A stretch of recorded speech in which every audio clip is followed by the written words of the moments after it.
Okay, Mr. Customer, we're getting ready to go on what's called the RPA.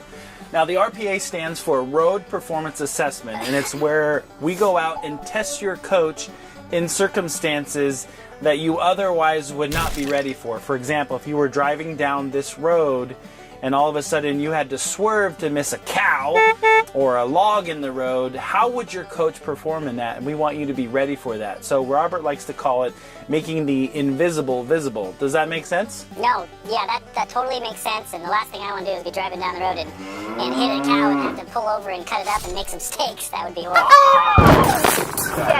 So do you have any questions before we head on down the road? I do have one question. You really look familiar to me. Are you from Detroit?